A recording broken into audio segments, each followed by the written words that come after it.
दोस्तों, आज हूँ मैं देवरिया में। और देवरिया में घटना एक हुई थी दिल दहला देने वाली उत्तर प्रदेश में। और इससे कोई अज्ञान नहीं है। ये जो है भारत में एक आग की तरह फैल गया और ये बहुत ही दुखद घटना है। और इस घटना को कुछ नेता हैं जो जातिगत रंग दे रहे हैं और जाति की रोटियां इस पे सेकना चाहते हैं, लेकिन ये गलत है। गलत दोनों लोगों के साथ हुआ है और न्याय जो है दोनों लोगों को मिलना चाहिए, न्याय दोनों लोगों के साथ होना चाहिए। और कहीं मैं इसको जातिगत मुद्दे से नहीं जोड़ता हूं। नुकसान दोनों लोगों का हुआ है और सरकार की जो संवेदना है, सरकार की जो कोशिश है, दोनों परिवारों के साथ होनी चाहिए, ना कि किसी एक परिवार के साथ। बार बार कुछ लोग ऐसे हैं कि जो जाति को लेकर चल रहे हैं, लेकिन मैं उसका विरोध करता हूं, ना जाति का विरोध करता हूं। मैं इंसानियत की नाते दोनों लोगों को, दोनों परिवार को जो है सरकार से मदद मिलनी चाहिए। और आइए इस पे मैं एक समाज सेवी है, इनसे मैं परिचय लेता हूं और बात करता हूं बुलडोजर पे भी कि उनके प्रेमचंद यादव के मकान पे जो है नोटिस चस्पा की गई है और उनके मकान को खलिहान बताया जा रहा है। मैं वहां देवरिया से, प्रेमचंद के यहाँ से, उस गांव से मैं लाइव हूं और इनसे मैं जानने की कोशिश कर रहा हूं कि क्या कुछ मामला था, इसमें दोषी कौन है और बुलडोजर का रहा मामला तो मकान गिराने का जो मामला है वो कहां तक सही है। मेरे चैनल में आपका बहुत बहुत स्वागत है। वेलकम जी, ये क्या मामला है, कैसे मामला हो गया और किसके वजह से मामला ऐसा सर हो जाता है? मैं doctor Sampurnanand Mal ji, PhD history department Delhi university. जी, अब बोलें। थोड़ा सा ये घटना के बारे में हम जानना चाहेंगे, जो भी मेरे दर्शक देखना चाहते हैं और आपको जो सुन पा रहे हैं। तो ये घटना कैसे हो गई और सर ये घटना जमीनी विवाद बताया जा रहा है, तो अचानक नरसंहार का रूप कैसे पकड़ लिया ये? जी, ये घटना जो है उत्तर प्रदेश के राजस्व विभाग के लापरवाही और उत्तर प्रदेश की पुलिस विभाग द्वारा बार बार सुरक्षा की मांग करने पर भी एक पुलिस न देने का यह सीधा परिणाम है 6 लोगों का मरना। जी, ये सुरक्षा की मांग कौन कर रहा था सर? ये दुबे जी कर रहे थे कि वो थोड़ा असामाजिक, जो भी उनकी पृष्ठभूमि थी, वो जिला पंचायत सदस्य थे और उनकी पृष्ठभूमि गुंडों की थी, खराब थी, जो भी थी, तो ये सुरक्षा की मांग कर रहे थे। और उनकी जमीन उन्होंने उनके भाई से इनकी जमीन उन्होंने लिखवा ली थी, पूरी जमीन बैनामा करा लिया था। तो जमीनी रंजिश चला आ रहा था और उसमें उन्होंने अपने सामाजिक पृष्ठभूमि और बल का प्रयोग किया, अपने राजनीतिक पृष्ठभूमि पद का प्रयोग किया। तो उसी के भय से वजह से सत्य प्रकाश और वो नहीं दी गई। और रेवेन्यू विभाग यदि वर्षों से उनके निवेदन के को ध्यान में रख के यदि जरीब गिरा के नाप दिया होता, जमीनों का निस्तारण कर दिया होता, तो कम से कम ये खूनी जंग इस तरीके से। और 3 मासूम बच्चों को उस किवाड़ के अंदर बंद थे, अंदर से फटकाते रहे, किवाड़ तोड़ के उनकी हत्या की गई। ये जघन्य अपराध है। और मैं इतना कह रहा हूं कि जो जिन लोगों ने हत्या की है, पुलिस देर सवेर पहुंचेगी उस जगह पर। जिन लोगों ने हत्या की है उनकी एक ही सजा हो सकती है, फांसी। फांसी की सजा हो उनको।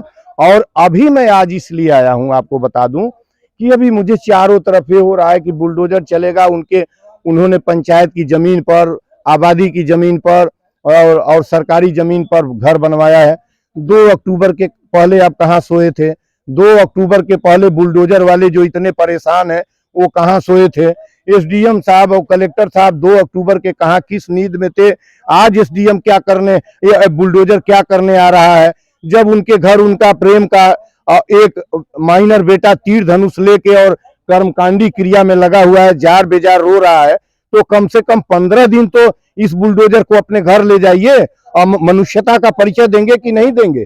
यही मनुष्यता है कि एक लड़का रो रहा है, उसका पिता मारा गया, उसका पिता जीवित होता तो बुलडोजर नहीं, जो भी लगाना होता लगा देते, 20 बुलडोजर लगा के उसको दौड़ा के नेस्तनाबूद कर देते। लेकिन आज उसका पिता नहीं है, सत्यनारायण भी नहीं है और प्रेम भी नहीं है, दोनों नहीं है, दोनों मारे जा चुके हैं। इनका परिवार भी मारा जा चुका है, उसका परिवार जीवित है, प्रेम प्रकाश का परिवार, प्रेम यादव का परिवार जीवित है, प्रेमचंद का। उसमें 3 बेटियां, 1 बेटा है। बेटा माइनर है, यहाँ भी बेटे दोनों माइनर है, या एक बेटा माइनर है, एक बड़ा है। आप हम नहीं समझ पा रहे हैं कि ये बुलडोजर, इस बुलडोजर से कौन सा मैसेज देना चाहते हैं? इस बुलडोजर को चला के क्या कोई न्याय दे रहे हैं? बुलडोजर चलना चाहिए उन लोगों के घरों पर जिनसे निवेदन करने के बाद जमीनों का उन्होंने नाप जोख ठीक से नहीं समय से कराया, जिन्होंने सुरक्षा नहीं दी।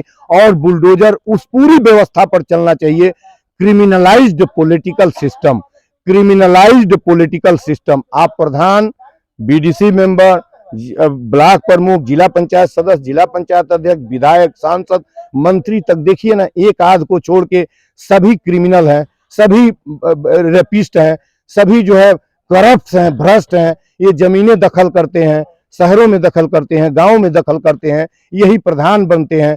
पूरा तंत्र सड़ा हुआ, पूरा तंत्र इन इन इन इन क्रिमिनलाइज्ड लोगों के हाथ में, इन अपराधियों के हाथ में आ चुका है। और आप ये सोच रहे होंगे कि एक दिन कुछ नहीं कर पाएंगे।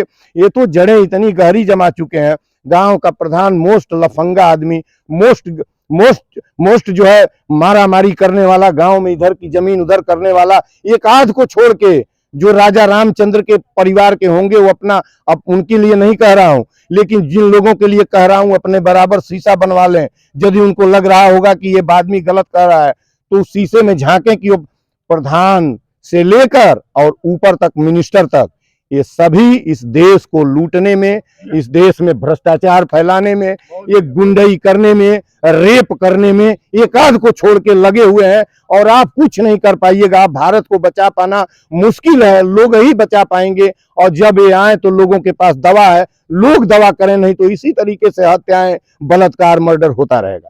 एक चीज और जानना चाहूंगा कि क्या जो प्रेमचंद के जो मकान पे चस्पा किया गया है वो न्याय है? बुलडोजर से जो मकान गिरा दिया जाएगा, तेरह ही उनकी अभी बाकी है, तो ये कहाँ तक उचित है? तो मैंने बोल दिया कि और बुलडोजर के कहीं ना कहीं हमें लग रहा है कि सरकार अपनी नाकामियों को छिपाने के लिए बुलडोजर को आगे ले आ रहा है। राइट, आप कह रहे हैं। और बुलडोजर नाकामी नहीं, बुलडोजर विनाश, विध्वंस, विघटन, तोड़ फोड़ की क्रिया है। अत्यंत प्रारंभ से ही, जब से ऑनरेबल सीएम ने ये अडॉप्ट किया है, एंड अनकॉन्स्टिट्यूशनल है। बुलडोजर जैसी किसी भी चीज का कॉन्स्टिट्यूशन में उल्लेख नहीं है। बुलडोजर मीन्स ऑफ पनिशमेंट नहीं है और ये गलत है, इसको बंद किया जाना चाहिए। और आज के संदर्भ में मैं, आप चलाएं, जो भी चलाएं, जो करें, जो आप अब बुलडोजर चलवा रहे हैं, आधे लोग कह रहे हैं बहुत अच्छा हो रहा है, लेकिन कम से कम 15 दिन बुलडोजर रोक दें और उन माइनर बच्चे जो रो बिलख रहे हैं उनको पिता का काम क्रिया करने दें, तब जो करना होगा करिएगा। उसके पहले बुलडोजर चलेगा तो मैं गोरखपुर के गांधी प्रतिमा के नीचे सत्याग्रह करूंगा।